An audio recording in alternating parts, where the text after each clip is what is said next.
Hello, welcome. I'm Dr. V with Neutral Voices, and this is Black History Moments.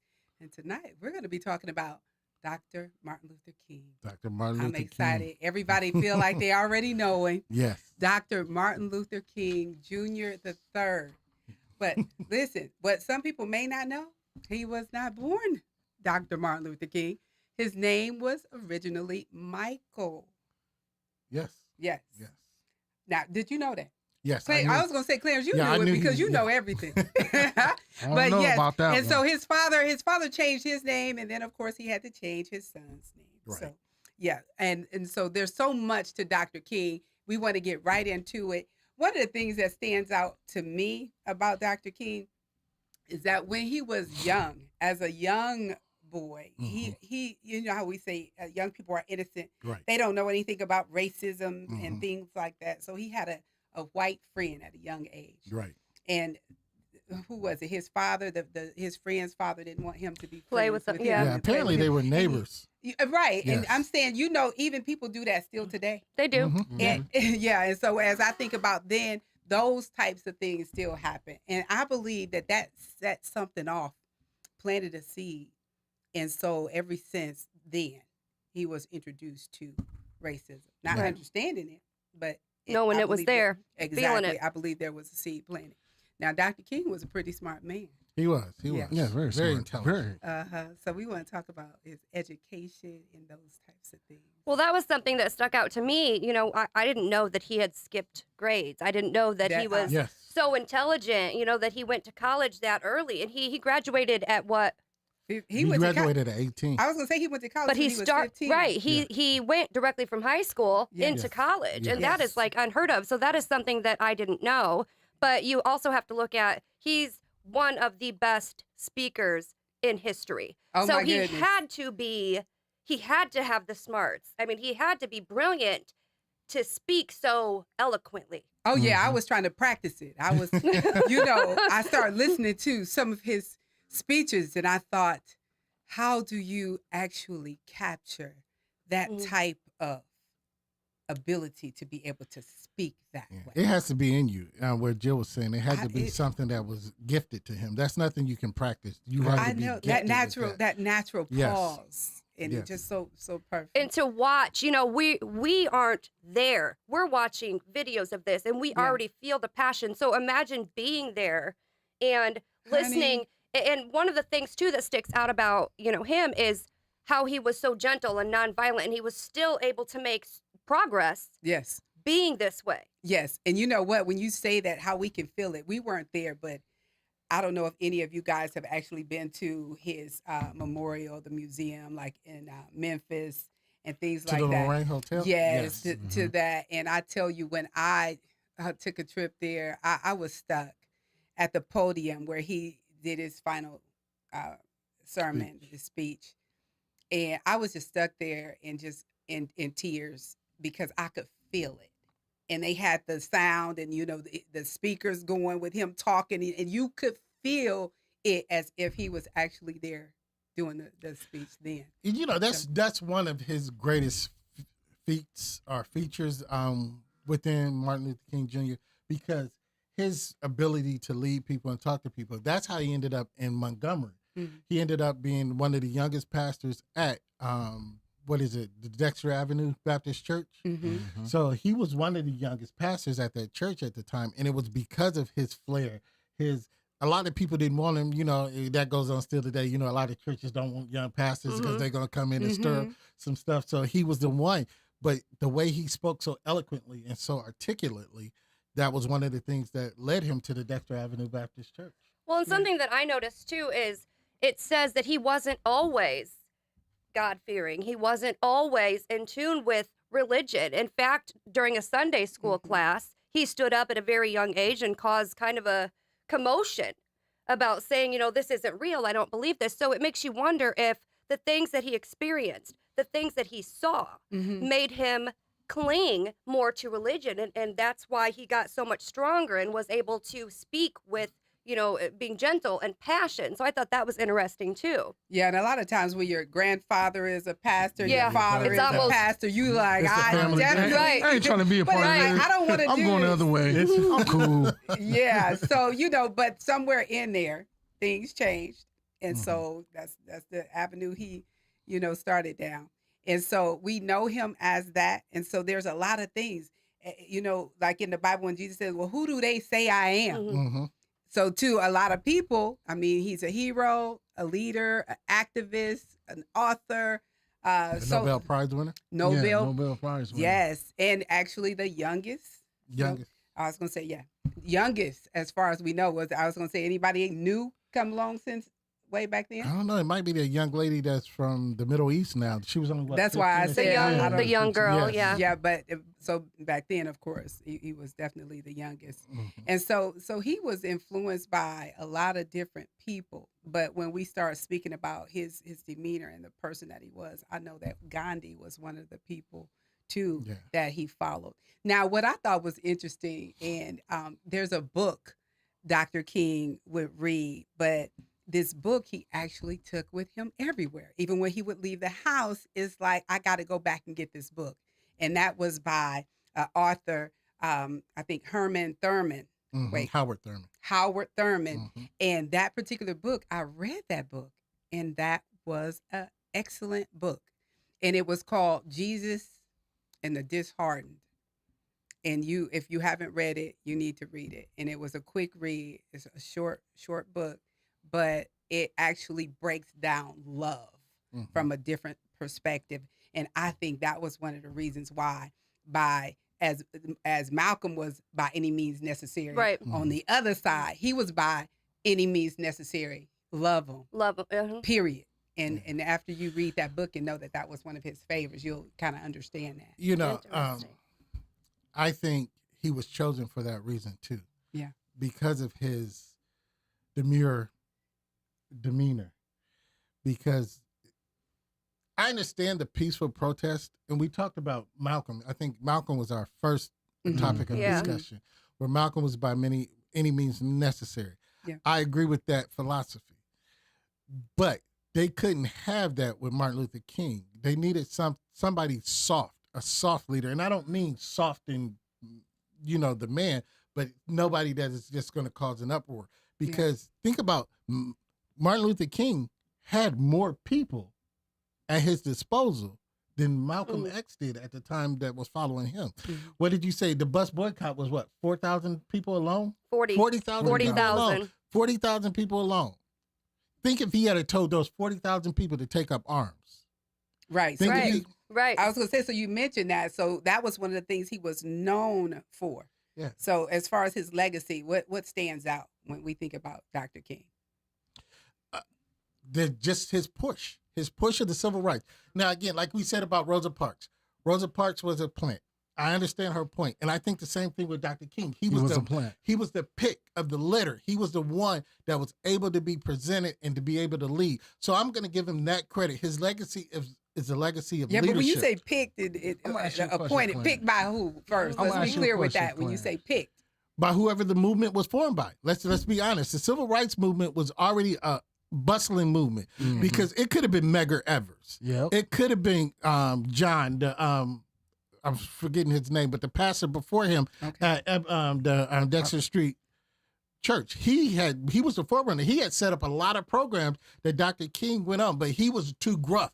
He was too stern. So they needed somebody that was more gentle. So Okay. Medgar gentle Evers was, giant. he was by any means necessary, no nonsense. So he could have been, but they didn't want him. So they Mhm. needed somebody that was palatable, Okay. that the world could accept. Well, do you think somebody was pulling the strings? I mean, like, I'm gonna say this: it was a puppeteer behind it. I think. Behind Yeah, it. whoever the movement was. It was a puppeteer Yeah. because I mean, you have to think about this guy. Martin Luther King basically comes out of nowhere, and with all his accolades, he was a very soft-spoken man. But it had to be somebody behind the scenes playing with the strings. Yeah, whoever wanted to move the movement first, and I'm gonna agree with you. Whoever, and that's what we don't know, and we'll never know truthfully who was behind the movement. Right. And you say he came out of nowhere. I'll say when he was appointed as or chosen to be the president of the improvement program for Montgomery, Right. that obviously got him in the trenches to Right. see, hey, what type of issues are there out there that we need to focus on and to Yes. improve. And so, of course, then that's when they start looking at transportation and that whole segregation and things like that. But so I would say they was watching him, so he didn't just pop up No, out of anywhere. But before we continue talking, we have a video, and so I know we will run out of time quick. So let's watch this video real quick. Why are they looking for the excuse? What is it about the Negro? I mean, every other group that came as an immigrant somehow, not easily, but somehow got around it. Is it just the fact that Negroes are black? That's a part of it, and that grows out of something else. You can't thingify anything without depersonalizing that something. If you use something as a means to an end, at that moment you make it a thing and you depersonalize it. The fact is that the Negro was a slave in this country for 244 years. That was a willful thing that was done. The Negro was brought here in chains, treated in very inhuman fashion, and this led to the thingification of the Negro. So he was not looked upon as a person. He was not looked upon as a human being with the same status and worth as other human beings. Wow. Thingification.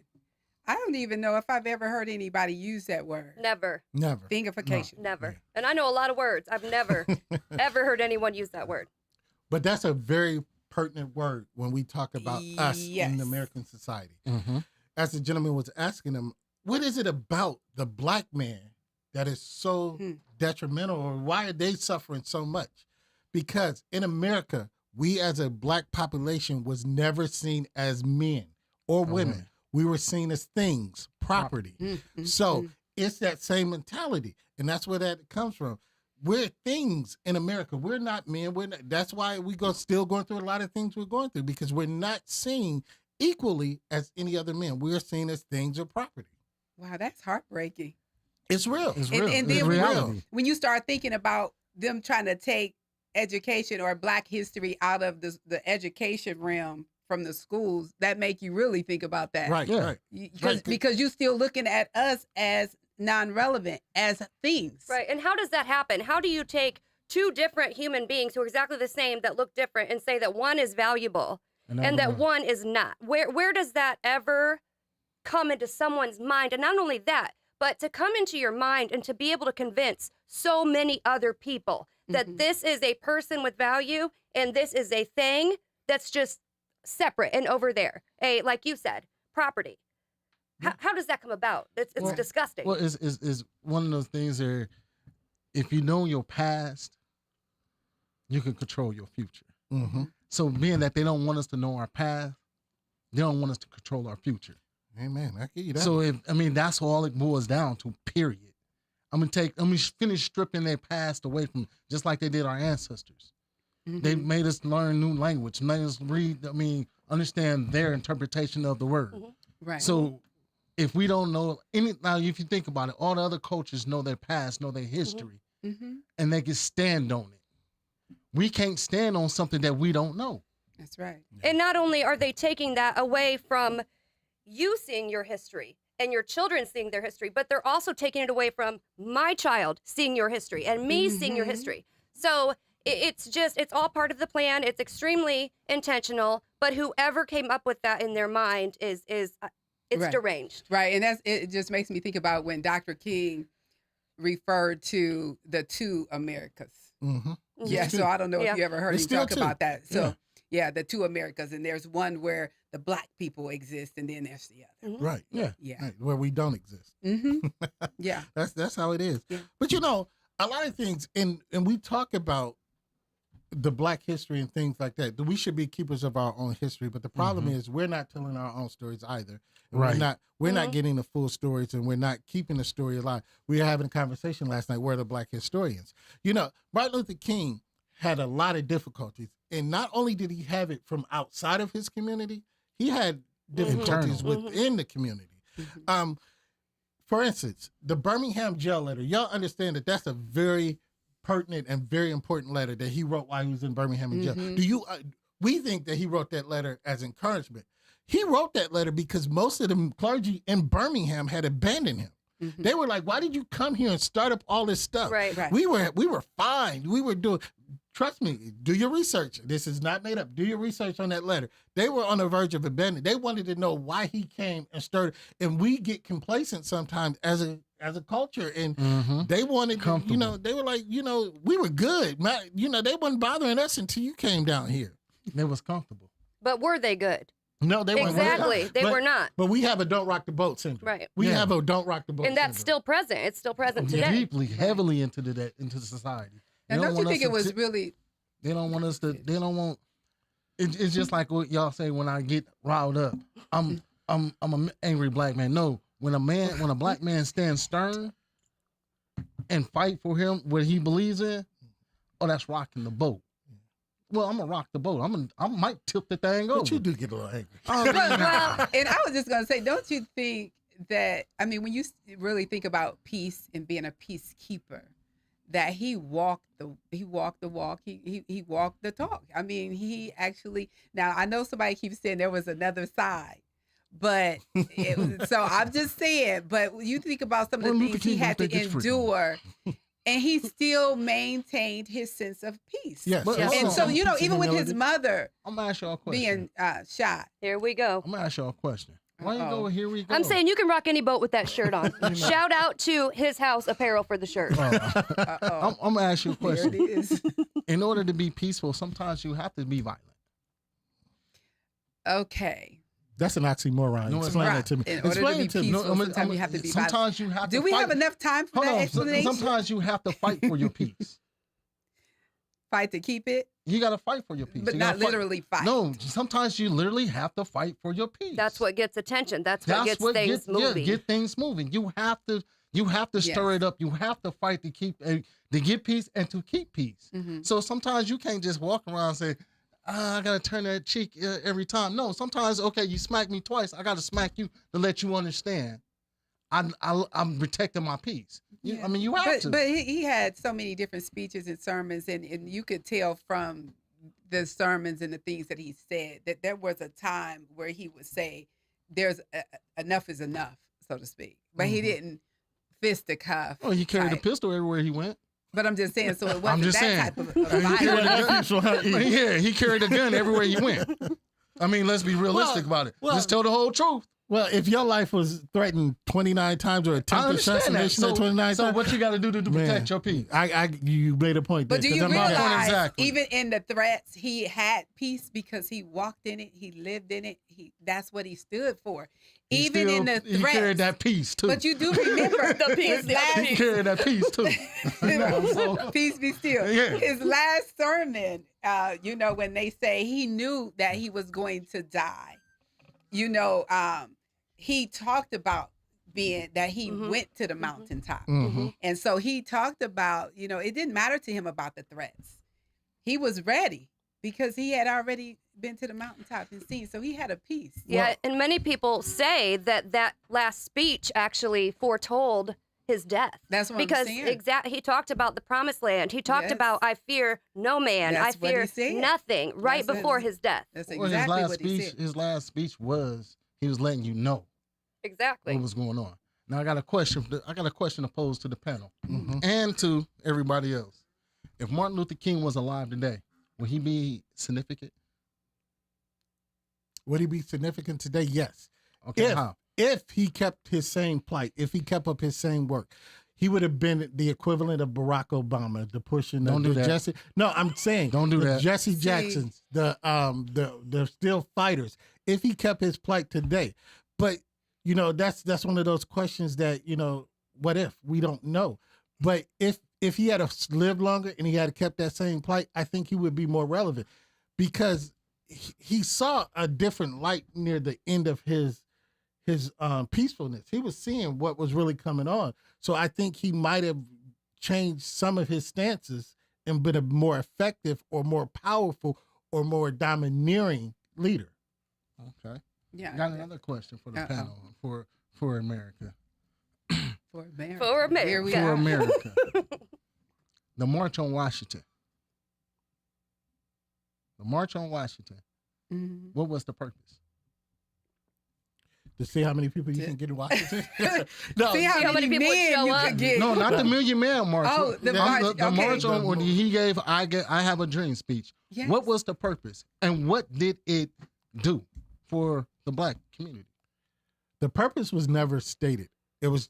Oh, yes, I got it. What's the purpose? Let me hear this purpose. It was I got a it. charge. Okay. let's- Okay, you know, they got the one thing, the Civil Rights Act. They got the school. Then it was economic equality.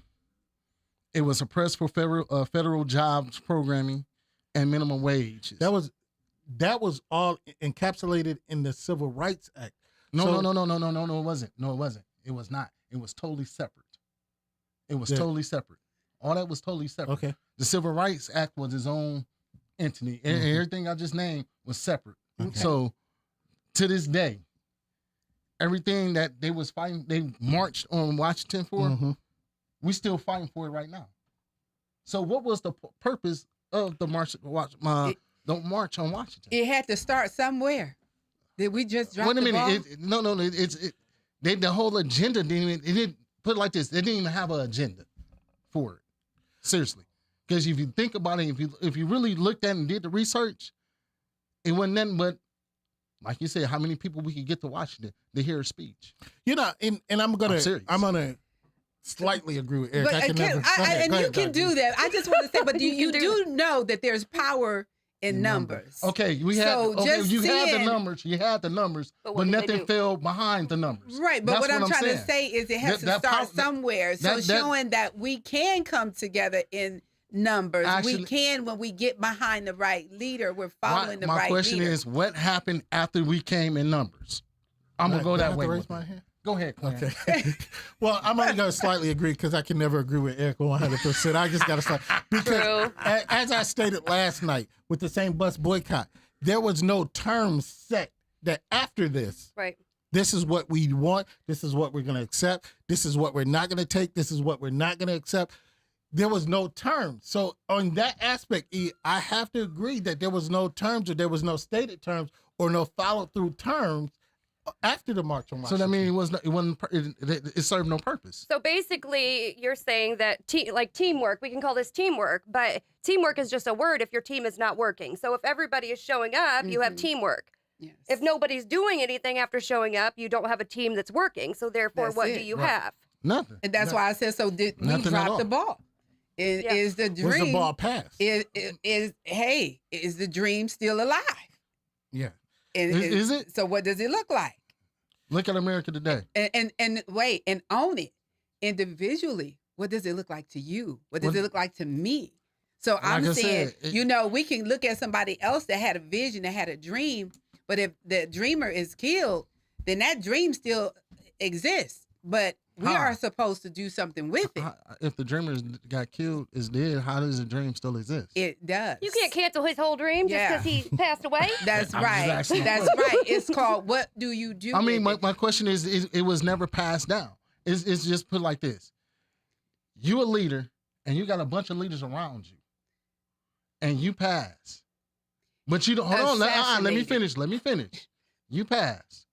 But you don't pass the dream on to pass the buck in the midst of being alive. You see all what I'm those saying? speeches. What, Go back what's the and point? listen to What's the them. point of all them speeches Go if you back didn't and listen if you to didn't 'em. pass if you didn't pass it while you was alive to Clarence and This- give Clarence the full understanding where Clarence can pass it down to the next person. But Clarence has to be willing to if pick you, the buck that's up, what I too. was just getting ready to say. If he closes his ears and he shuts his heart down to receiving the vision and the dream, and he chooses not to catch it, he can't do anything with it. So my So question is, if how, we listen how to effective all of the of a sermons- leader was So he then? listen, it's the same way as the Bible. Jesus did what he did. He left the charge. If no one carries the gospel, if no one The preaches gospel was carried on. I said, if no one does.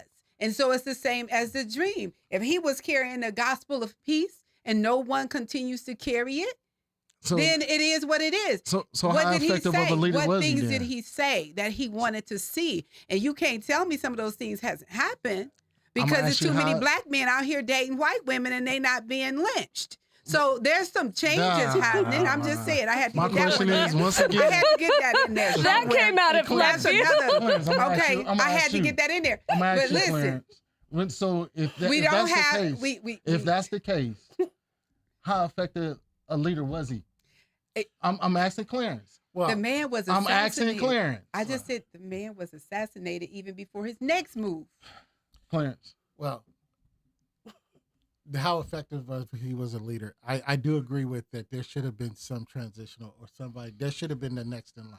Like if the president dies, This we have one's in the- line. The vice president But in he line. wasn't the president. No, I'm just saying you should have had somebody in line, but he did. But here's where the Well, he flaw. had sons. Can Yeah, I want you to finish, but I just want to here's make where sure the, we here's know where the that. flaw happened. Mhm. Most of his people that followed him, they got into politics. Andrew Young, Mm-hmm. Mhm. the one that just died, Johnson. Lewis. John Lewis, John Lewis. all of them, they got into the politics of it, and Yes. that kind of took away from the ground roots fight. They left the ground roots fight and went to another level of fighting, but the original fight was lost. So I gotta concede on this one. You are right. It hurts me to say this, but I gotta concede. Champ is here. My whole soul is hurting right here. My But whole soul don't is hurting right feel- here. But Clarence, as we get ready to wrap this up, don't you believe that fear was a factor? That some of these men didn't step up? They felt like, I'm gonna be assassinated too. But They Not wasn't- a lot of My people question stood is, up they back wasn't then. fear. They wasn't a fear when they was hanging with Martin Luther King. He was in the front. My point exactly. So, But, hey, but there that should be no reason. question's in what were you really standing for then? Were you standing for the cause or for the man? You There mean you the, go. the, the people that were Yes. following Right. him. Yeah. Well, as we get ready to exit, because there's so much we could talk about, and we can't be here all night. I would like for us to kind of leave with some famous words from Dr. King. So, if you have a favorite quote, can we leave with a favorite quote and some powerful words for our audience, please? Yeah. I have one, and I think it's very relevant today. So, those who love peace must learn to organize, as well as those who love war. Relevant today, relevant then, relevant always. I love No, it. no, go Go ahead. ahead, Doc V, because I'm gonna close out. Oh man, ahead, I go ahead. thought mine was gonna close it. Yeah. I got two, so y'all gonna have to deal with this because I love this. Injustice anywhere is a threat to justice everywhere. That Mhm. is definitely relevant for today. And then this one, I thought this was very. I like it. And it's very short. The time is always right to do what is right. It's just right to do it. Like, Yeah. Yes, But the most prevalent one, and I Oh. posted it on our. most prevalent. of Yours is not course. the most Well, I mean, prevalent. I- It's yeah, like a- yeah. only reason I didn't do it because that Because right That's there. the one you wanted to do. Because I posted Okay. it on our Facebook page. And Okay. this is answering the same question, and we want you to give us your comments for our Voice of the People tomorrow. Martin Luther King said, I fear I have integrated my people into a burning house. Mhm. That house is still burning. Yep. And where E was talking about, Doc V, as much as the dream was magnified, as much as the dream was hopeful, we are still fighting. Dreaming. We're still fighting that same fight. Mhm. Yeah, we're gonna talk about that We're in the tomorrow. 120th round of this fight. Yes. When do our fight stop? Yes. He I agree. and again, just win. That's all we got to say. Win. Win. Yes. This is Neutral Voices. Thank you so much for hanging with us tonight. And hopefully we'll see you tomorrow for the Voice of the People. Good night.